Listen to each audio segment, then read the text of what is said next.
Hari ini ketika saya mendengarkan video MLM yang berjudul "Cukup Sholat Gratia, tak perlu tambah apapun."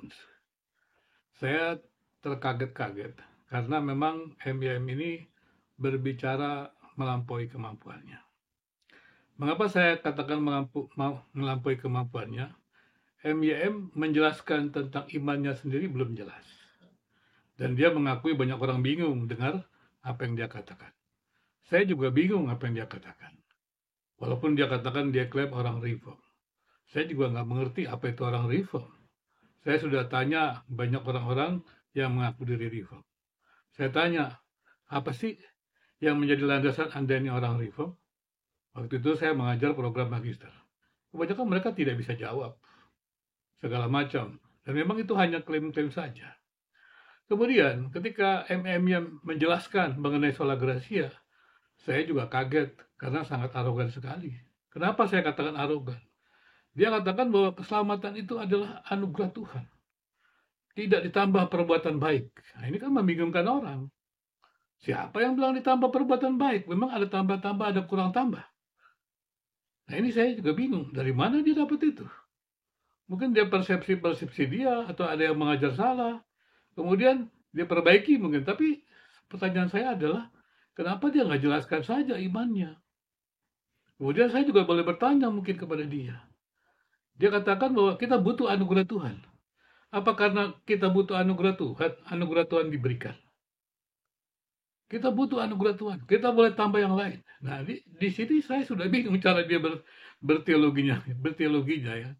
Karena tampaknya dia hanya mengambil-ngambil saja pandangan-pandangan orang lain, mungkin kutip-kutip. Biasanya memang banyak teolog-teolog itu kan tidak berani bersikap kritis.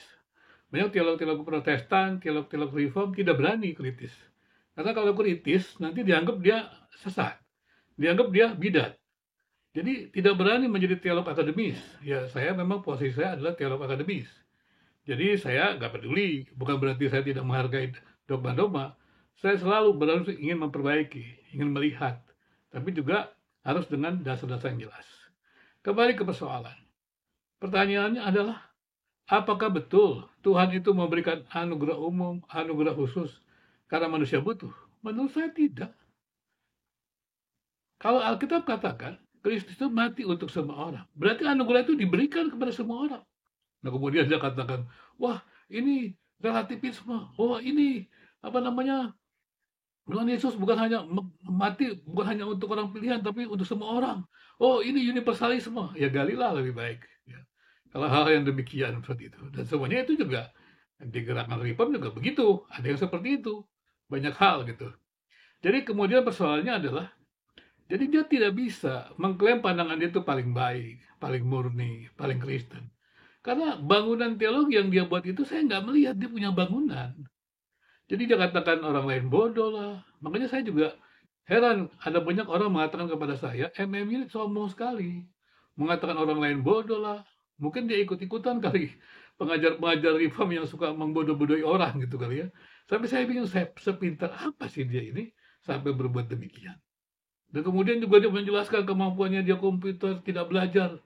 Ya, ini sih tidak perlu bicara di video, di kalangan-kalangan intelektual. Kalau Anda tidak belajar, sepintar-pintarnya Anda seberapa bisa? Kalau dibanggakan hal itu lucu sekali menurut saya. Ada orang-orang yang demikian. Oh bisa segalanya. Itu omong kosong, tidak bisa segalanya. Kalau memang Anda benar-benar dokter kan tahu. Bagaimana kita belajar, sungguh-sungguh kita hanya akan punya bidang tertentu.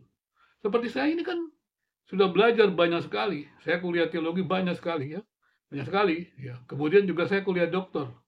Ketika saya mengambil kuliah dokter itu saya ngerti. Makin lama saya hanya makin mengerucut kepada bidang tertentu. Karena itu saya melihat dari dari pendidikan-pendidikan saya lebih banyak kepada mengajar penelitian, riset agama, agama dan masyarakat.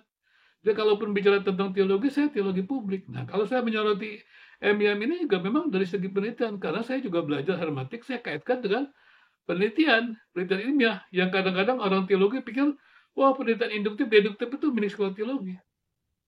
Jadi mereka nggak mengerti kemajuan zaman, nggak mengerti tentang kemajuan ilmu pengetahuan sosiologi. Bagaimana penafsiran-penafsiran itu sudah banget berkembang sekali. Jadi kalau orang mengatakan ini murni itu apa? Oh, menggali dari Alkitab. Bagaimana cara menggalinya?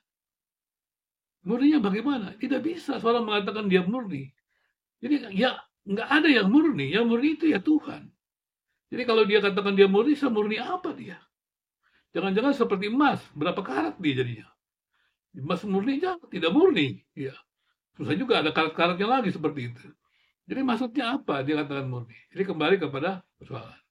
Dia katakan keselamatan itu anugerah Tuhan, tidak ditambah perbuatan baik. Maksudnya apa? Gitu loh.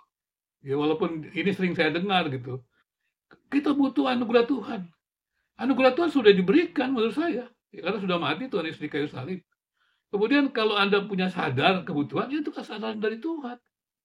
Tapi perbuatan baik ya nggak perlu dipisah karena ayat ini mengatakan saya tidak setuju juga ya karena banyak sekali orang-orang Kristen itu menjadi malas ya seperti kata M.Y.M ini kerjanya bicara surga terus dan kemudian menyesat-nyesatkan orang lain sehingga ya dia katakan ilmu pengetahuan dan teknologinya berkembang saya nggak melihat gitu kemampuan dia merumuskan teologinya kemampuan dia merelasikannya dengan metode-metode penelitian ilmiah sosiologi saya tidak lihat dia. Tapi dia merasa diri pintar, kemudian dia serang TikTok segala macam. Tapi hanya dengan persepsi. Nah ini saya katakan ini rupanya dia terjebak apa yang dikatakan Dahlan Iskan. Jadi dia membangun kebenaran itu persepsi. Waktu dia katakan orang-orang main TikTok itu bodoh-bodoh, dia sudah punya persepsi sangka buruk. Kemudian ambil data-data, orang itu diam-diam terus main, jadi bodoh-bodoh. Siapa yang bilang? Ya Anda sendiri main seperti ini juga, misalnya YouTube, kan Anda belajar mendengarkan yang lain. Kalau nggak ada mendengarkan, ya nanti bahaya. Anda ngomong sendiri, bicara sendiri, nggak jelas. Apa yang Anda bicarakan seperti itu. Jadi, menurut saya ya, M.Y.M ini perlu belajarlah kebijakan publik, begitu. Kemudian belajarlah menggali lebih dalam. Jangan hanya meniru-niru orang lain. Apa yang dikatakan itu kan, oleh M.Y.M ini kan hanya, apa ya, kutipan-kutipan aja gitu. Menurut saya di kutipan-kutipan aja, dia nggak punya karya sebuah penelitian. Karena kemampuannya untuk mengembangkan teologi-teologi tidak ada, dia tidak berani. Karena dia takut tidak murni begitu. Yang saya perhatikan dia takut tidak murni, sampai dia takut tidak murninya, dia tidak bisa apa-apa. Dia hanya ya mengulangi. Kalau dalam istilah kita dalam pendidikan, M.Y.M ini levelnya dalam dalam berpikir tingkat rendah. Ya, bukannya hot tapi lot. Ya, itu dia. Lower order thinking. Harusnya kita kan hot. Ya, higher order thinking. Jadi dia hanya mengulangi. Jadi ada tokoh-tokoh ribuan yang ngomong, keselamatan anugerah tidak tambah ini. Ya diulangi seperti itu. Tapi kenapa begitu? Gitu. Kemudian lagi dia datang lagi. Kemudian lebih lanjut setelah itu, oh dia pahami. Oh ya manusia tidak mampu diselamatkan karena itu hanya anugerah. Terus apa lagi? Terus dia terapkan bagaimana? Kita lakukan. Oh ya kita mencari dulu apa semuanya anugerah Tuhan, baru kita berbuat baik. Tapi bukan menambah gitu. Tapi kemudian kita buat baik karena balasan terhadap anugerah Tuhan. Nah, sepertinya ada tahapan-tahapan seperti itu gitu ya. Jadi ya makanya saya katakan kadang-kadang ya teman-teman dari ATS melihat, waduh tokoh-tokoh agama ini membuat klaim-klaimnya seperti membodohi orang-orang gitu loh. Maaf ya, saya nggak katakan M.Y.M bodoh gitu. Seperti membodohi gitu loh. Apalagi kemudian ketika dia katakan, ini keselamatan Kristen yang benar, tidak ditambah yang lain. Memang dia udah tahu semuanya gitu ya. Waktu dia menyerang teman-teman Katolik juga, tidak tambahkan yang lain, termasuk Maria, orang kudus. Ya kenapa dia ikut-ikutan seperti itu? Dia kan bukan orang Katolik. Dari situ saya lihat, oh orang ini tidak memahami penelitian, tidak memahami hermeneutik, padahal kan dia sedang mencoba membaca teks itu dengan pandangan dia sendiri. Ketika dia membaca pernyataan-pernyataan dari Katolik, dia baca pakai pikiran dia, pakai doktrin dia, ya tetap tidak ada kesesuaian. Itu kan wajar aja. Tapi bacalah dengan pikiran Katolik. Kemudian lihatlah klaimnya bagaimana, argumentasinya bagaimana. Klaimnya bagaimana, argumentasinya bagaimana. Jadi jangan bilang bodoh. Apa itu bodoh? Saya nggak ngerti bodoh. Ya. M.Y.M selalu teriak bodoh, ini begini bodoh. Saya nggak ngerti bodoh yang dia maksud begitu. Saya seorang ahli pengukuran. Jadi kalau dikatakan orang bodoh, bodohnya berapa persen? Saya nggak ngerti kata bodoh itu. Jadi yang dikatakan M.Y.M itu pelabelan gitu. Seakan-akan dia pintar. dan dia bisa bicara segalanya. Waktu saya lihat dia bicara segalanya, dia banyak nggak tahu. Tadi saya katakan berkali-kali kan dalam video saya, dia serang saya.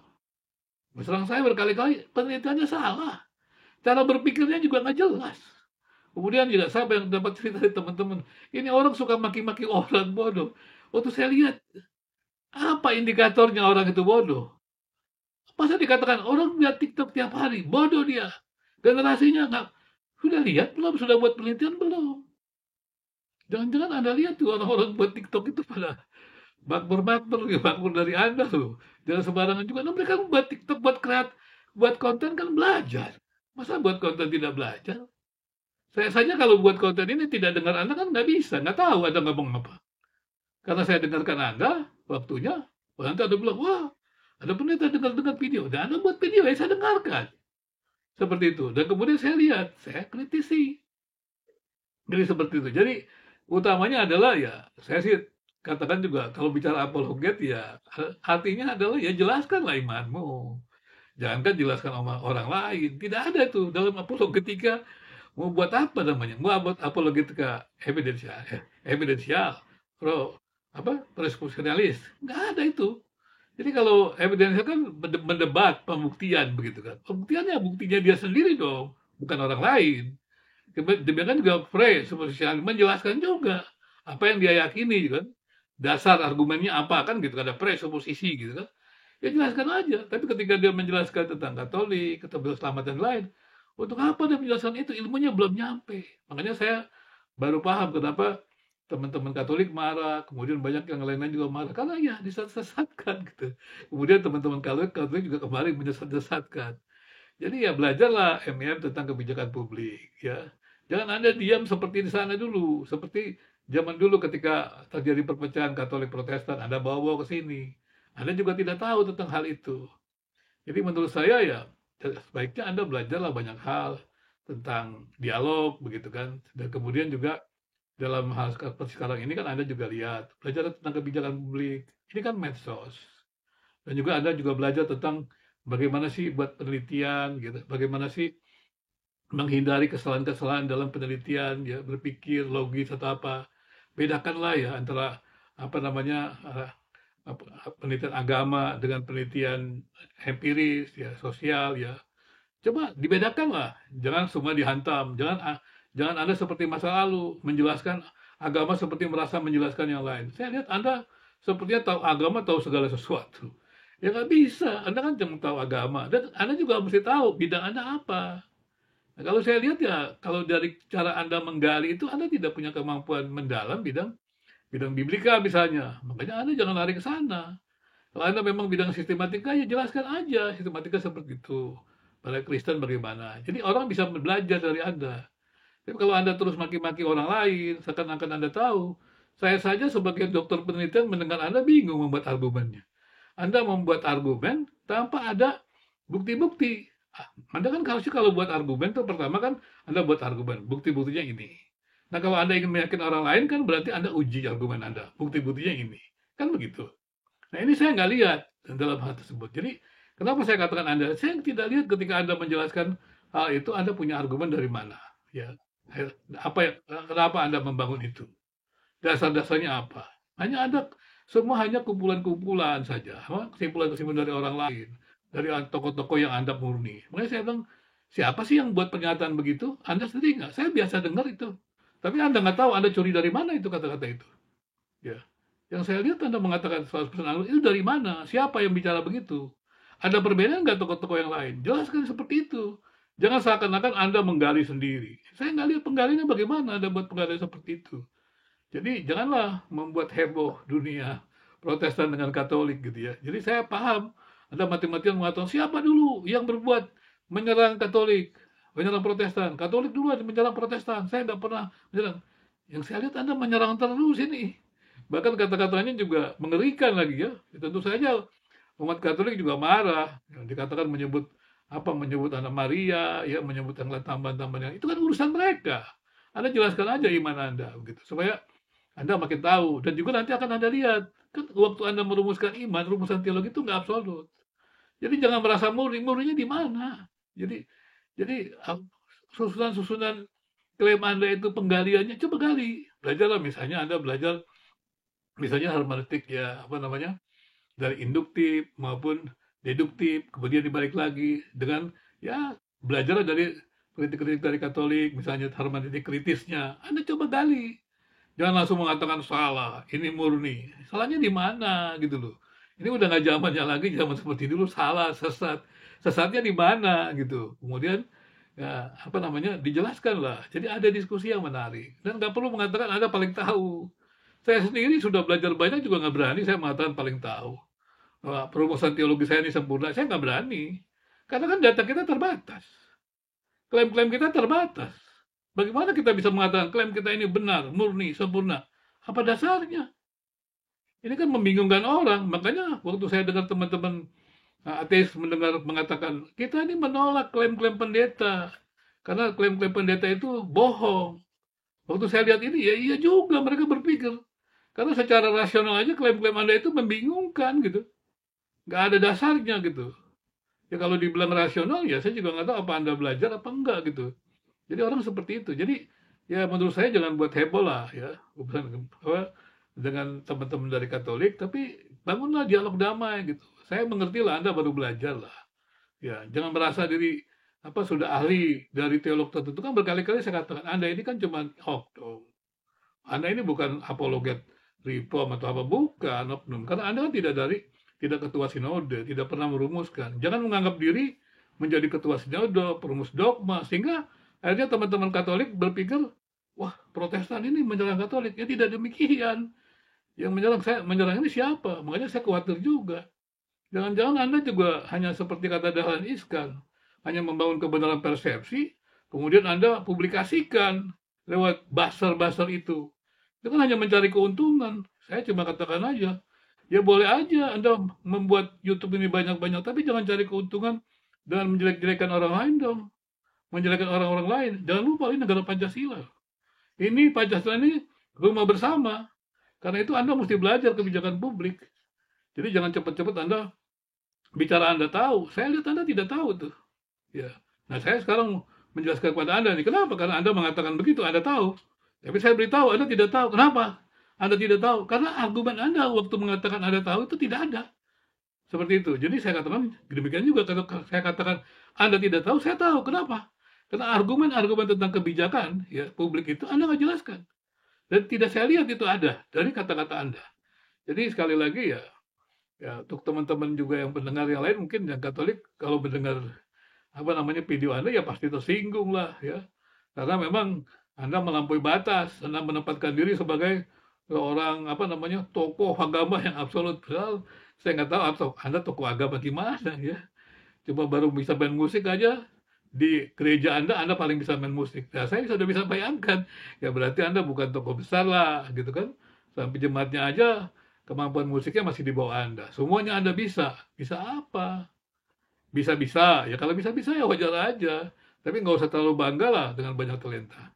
Dan jangan lupa ada banyak kecerdasan. Kecerdasan majemuk itu banyak. Ada orang punya kecerdasan musik, ada punya kecerdasan sosial. Banyak kecerdasan itu. Jadi jangan Anda, oh saya kecerdasan semua. Ya saya tahu ada kecerdasan majemuk. Tapi kan kemampuan kita bisa menguasai itu kalau kita mendalaminya. Itu mesti dipahami. Jadi sekali lagi, ya MYM ya perlulah ya membenahi diri. Supaya apa namanya video-videonya jangan memprovokasi gitu. Memprovokasi apa namanya Protestan dan Katolik untuk apa saling dukung-mendukung. Kalau saya tawarkan, ya biasa aja lah. Kalau Anda katakan iman Anda itu, ya itu. Iman Katolik, ya nggak usah diganggu dong. Kebenaran agama itu dari iman. Anda membuktikan pakai apa? Jadi, janganlah menjadi debater itu yang sekedar ya mencari itu tadi. Mencari keuntungan. Walaupun Anda pernah ngomong sama saya, ini siapa ini? Bisa Antoni Huta Barat. YouTuber baru. Ya memang kenapa? Anda mau menghancurkan, mau Anda sendiri, ada banyak orang-orang kok seperti itu, jauh lebih banyak dari Anda, nggak sombong seperti itu, ya.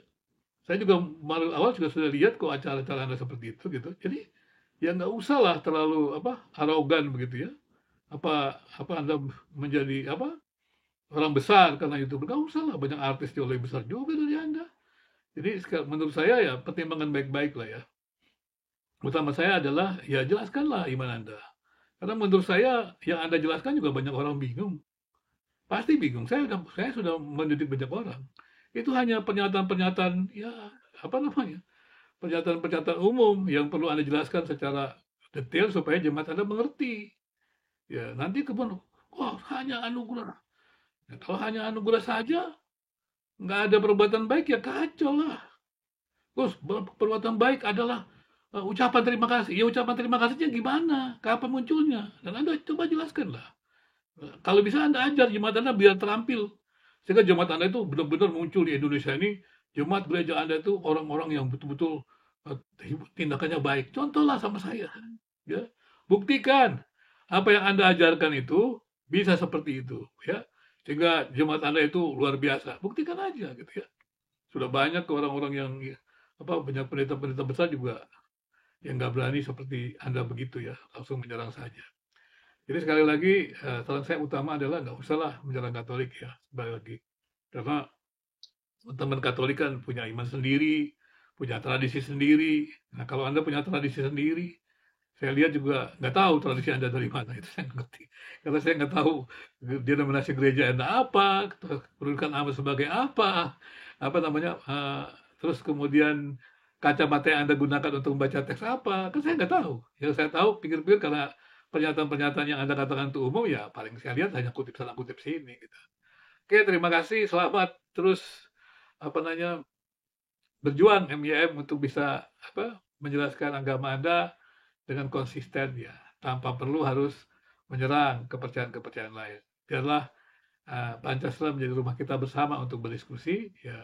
Jadi kalau Anda ingin ingin mengungkapkan pandangan Anda, silakan kemukakan.